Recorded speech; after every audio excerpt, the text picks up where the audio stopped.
미국 경제가 올해 상반기까지는 상당히 좋았습니다. 그러나 하반기 들어서는 약간의 침체를 겪을 수가 있는데요. 미국 주가는 조만간 조정을 거칠 가능성이 높습니다. 앞으로 1년 또 5년 정도 내다보더라도 미국 비중보다는 우리 비중을 상대적으로 늘리시는 게 좋을 것 같습니다. 2차 전지는 꾸준한 성장 산업이라고 볼 수가 있겠습니다. 반도체 안 들어간 데가 없죠. 반도체 성장 산업이고요. 로봇 산업도 저는 성장 산업이라고 생각해요. 이럴 때 그 비중을 늘릴 기회가 아닌가 생각합니다. 저는 급작스러운 경제 위기는 아니고요. 앞으로 5년 동안은 구조적인 저성장이라고 보고 있습니다. 세계가 2008년 미국에서 금융위기를 겪었고요. 2020년 코로나 극심한 침체를 겪었습니다. 가감한 재정정책 통화정책으로 위기를 극복했죠.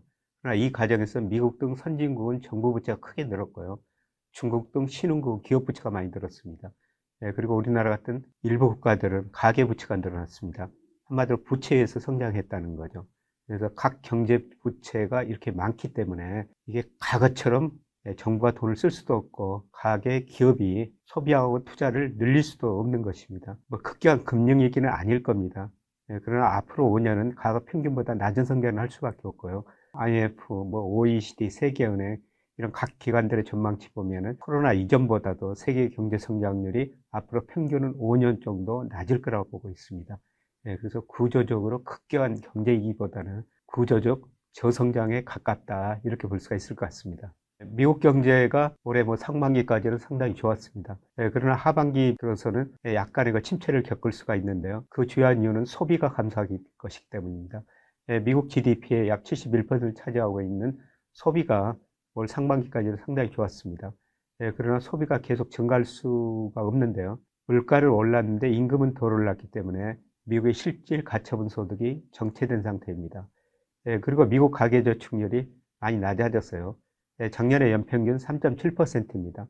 2000년 이후 장기 평균이 6.6% 정도 됐는데요. 과거 평균보다 낮을 뿐만 아니라 2007년 3.4% 이후로 가장 낮은 수준입니다. 가계저축률이 낮다는 것은 그만큼 쓸 돈을 미리서 써버렸기 때문에 앞으로 소비가 줄어들 가능성이 높습니다. 그리고 가장 중요한 게 금리 인상 시차 효과인데요.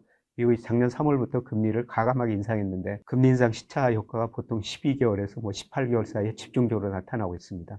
아마 미국 소비가 줄어들면서요. 빠르면 3분기 늦어도 4분기에 미국 경제가 침체에 빠질 가능성이 높습니다. 미국 경제가 침체에 빠지면은 우리나라 대미 수출이 감소할 수밖에 없죠. 작년에 중국으로 수출은 크게 줄어들었으면 미국으로 수출은 늘었었습니다. 올 상반기까지도 미국으로 전체 수출은 0.6% 증가했는데요. 우리 수출이 6월까지 12% 감소한 것 보면 상대적으로 양호한 수준이죠. 그러나 월별로 보면은 4월에서 6월 사이에 3개월 연속 소비가 감소하고 있습니다. 그리고 경기 침체가 오면 미국 기업 수익 줄어들고 미국 기업들이 고용을 줄이면서 아마 미국 주가도 떨어질 수밖에 없을 텐데요. 그렇게 되면 외국인들이 우리 주가 팔면서 어느 정도 조정을 거칠 가능성이 높습니다. 미국 주가는 제가 여러 가지 보기에 좀 과대평가된 면이 있습니다. 예를 들어서 배당 수익률이 1.5% 정도까지 떨어졌는데요. 장기 평균은 한 4.3%거든요. 그만큼 주가가 많이 올랐다는 겁니다. 미국 10년 국채수익이 3.8% 안팎인데 배당 수익률 1.5%라는 건 주가가 과대평가됐다는 거죠. 미국 주가는 조만간 조정을 거칠 가능성이 높습니다. 그래서 미국 주식 비중은 좀 줄이는 게 좋을 것 같고요. 물론 내년 상반기까지 어느 정도 오를 수가 있습니다만은 장기적으로 보면은 미국 주가 거품이 좀 끼어 있기 때문에 미국 주식 비중은 그렇게 많이 늘리는 게 좋지는 않을 것 같습니다. 상대적으로 우리 주가는 저평가된 상태이기 때문에요. 앞으로 1년, 멀리 내다봐도 5년 정도 내다보더라도 미국 비중보다는 우리 비중을 상대적으로 늘리시는 게 좋을 것 같습니다. 미국 지표는 주간 실업수당 청구 건수로 이게 가장 빨리 발표하는 지표입니다. 작년 9월 이후 주간 실업수당 청구 건수가 꾸준히 늘어나고 있습니다. 이건 실업자가 늘어나고 있다는 거고요. 머지않아 고용도 줄어들 거다. 경기 침체가 올 것이다. 그 다음에 우리나라는 그래도 작년과 4분기에 마이너스 성장을 했어요. 경기 침체가 좀 빨리 온 거죠. 그래서 우리나라는 경기 회복 속도가 미국보다는 시기가 상대적으로 빠를 수가 있는데요. 그걸 보기 위해서는 선행지수 순환 변동치를 보시는 게 좋을 것 같습니다. 2021년 6월 선행지수 순환변동가 정점을 치고요. 올 4월까지 떨어졌는데 최근 5월 거 보니까 4월하고 같은 수준입니다. 예, 저는 4, 5월이 저점이라 보고 있고요. 하반기에는 안만하게 회복될 거로 보고 있습니다. 단기적으로 뭐 달러 가치가 좀 오를 수가 있죠. 예, 미국 금융시장이 불안해지더라도 달러가 기축통화이기 때문에 달러 가치가 일시적으로 오를 수가 있습니다. 예, 그러나 저는 장기적으로 보면은 미국의 대내 불균형이 너무 심화됐다고 보고 있습니다. 미국 정부 부채가 너무 많다는 겁니다. 예, 그리고 대순부채도 너무 많다는 겁니다. 이런 걸 해결하기 위해서는 달러 가치가 장기적으로는 하락할 수밖에 없습니다. 그래서 달러 가치가 1% 하락하면은 금은 최소한 1% 이상 상승합니다. 그래서 앞으로 멀리 내다보면은 달러보다는 금 비중을 조금 더 높이시는 게 좋을 것 같습니다. 금은 알을 낳지 않은 안팎이다 이런 이야기가 나오는데요. 우리가 채권 사면 이자가 나오고 주식 사면 배당이 나오는데 금은 이자도 배당도 없다는 겁니다. 그래서 금은 저는 지나치게 많이 가지고 있는 거는 바람직스럽지 않다고 생각하고 있고요. 투자 자산이 100이라면은 한 10 정도 금을 사시는 것이 좋을 것 같습니다. 저는 뭐 내년 상반기까지만 보면은 특히 그 우리 주식 비중을 많이 늘리시는 게 좋을 것 같습니다. 우리 주가가 저평가되고 이제 제자리를 찾아가는 과정인데요. 저는 뭐 내년 상반기 코스피가 거의 3천에 근접하리라고 보고 있습니다. 3분기에 주가가 좀 조정을 보일 수 있을 것이다 이런 말씀을 드렸습니다만은 뭐 3분기에서 내년 상반기까지만 본다면은 뭐 주식 비중을 거의 70% 정도 가지고 가셔도 될 것 같습니다.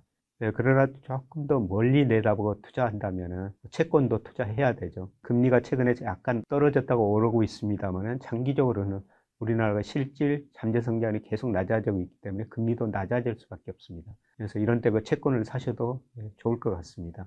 100을 여러 자산에 투자한다면 50은 주식, 30은 채권, 20 정도는 뭐 금 같은 뭐 기타 자산에 투자하시는 게 좋을 것 같습니다. 예, 제가 만난 큰 부자들이 하는 이야기입니다. 시대 흐름에 당하지 말자. 개인한테 당하면 일부 자산을 잃을 수가 있지만 시대에 당하면 모든 자산을 잃을 수가 있다는 것이죠. 거꾸로 시대 흐름을 알면 부를 축적할 수가 있습니다. 예를 들어 가지고 2021년 상반기에 삼성전자가 9만 원 넘었을 때 10만 전자 이야기가 나왔거든요. 예, 그때 그 경기 선행지수는 꺾이고 있었어요. 경기 선행지수 꺾이면은 경기 꺾이고 삼성전자 주가도 같이 떨어진 거죠. 그것이 경제 시대의 흐름, 거시경제 흐름 알면은 삼성전자를 9만 원대 사는 것보다 6만 원 안팎에서 더 살 수가 있다는 겁니다. 이런 의미에서 거시경제 흐름을 아시는 게 좋을 것 같습니다.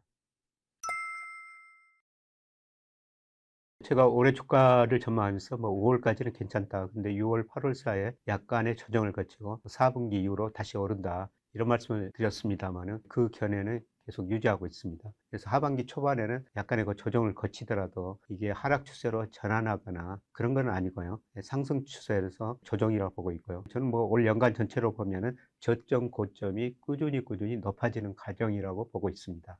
명목 GDP로 추정해 보면요. 적정 주가를 한번 구해 볼 수가 있습니다. 장기적으로 우리 코스피는 명목 GDP보다 조금 더 높은 성장을 하거든요.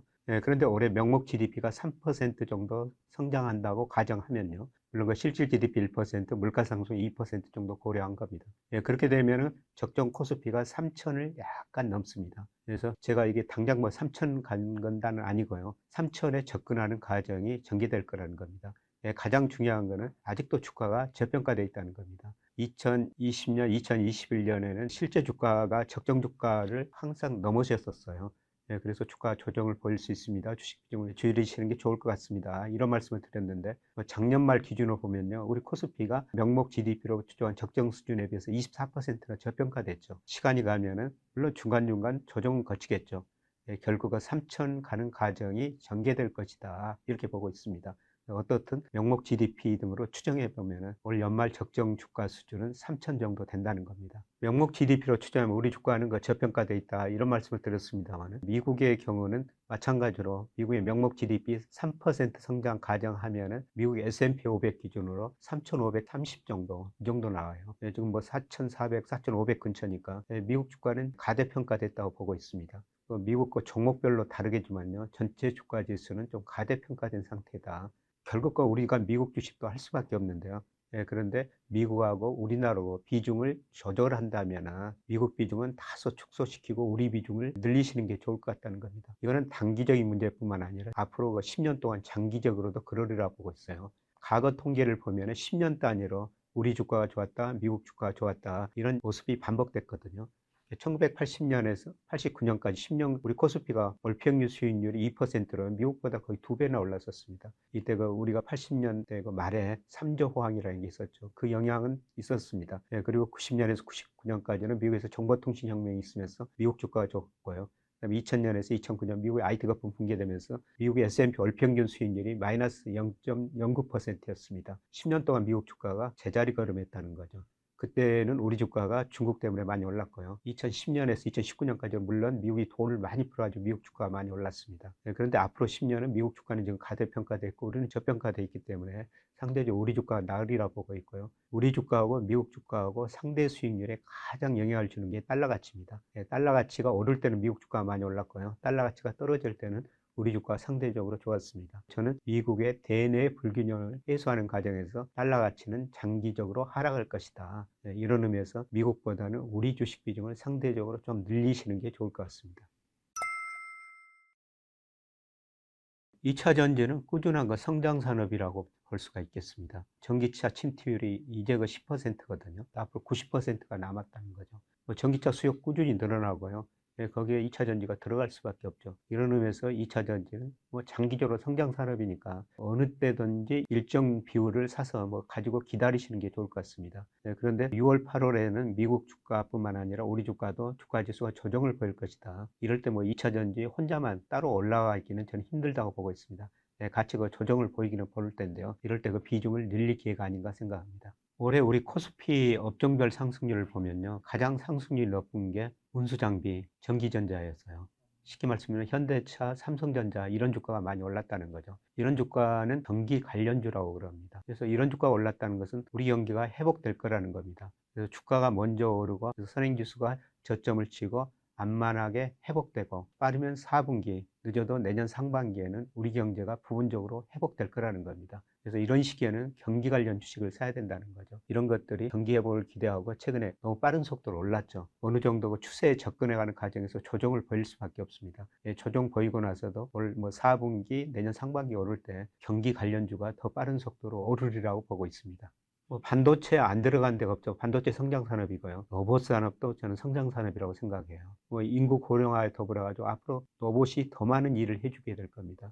단기적으로 보면은 이 조선업종도 조금 관심을 가져야 될 것 같습니다. 제가 얼마 전에 울산에 있는 조선업종 담당자들을 좀 만나봤는데요. 앞으로 3년 내지 5년 상당히 높은 가격의 수주를 받았다는 겁니다. 내년부터 이익이 많이 늘어날 거라는 겁니다. 그동안 주가가 저평가된 느낌이 있는데요. 조선업종 주가에도 관심을 서서히 가져도 될 것 같습니다. 주식이라는 건 단기적으로는 수익률이 높을 때도 있고 낮을 때도 있고 좀 멀리 평가해야 됩니다. 한 가지 분명한 거는 주식시장이 오를 때도 20, 30대 수익률이 두 증권회사 데이터를 보니까 낮은 거로 나타났었어요. 왜 낮은가 봤더니 주로 두 가지 측면이었습니다. 20, 30대가 신용융자를 많이 썼습니다. 투자 수익률을 많이 올려야 되겠다. 그런데 자기가 가지고 있는 돈은 적으니까 신용융자를 써가지고 주식 투자를 많이 한 것 같습니다. 그러다 보니까 단기 투자할 수밖에 없고요.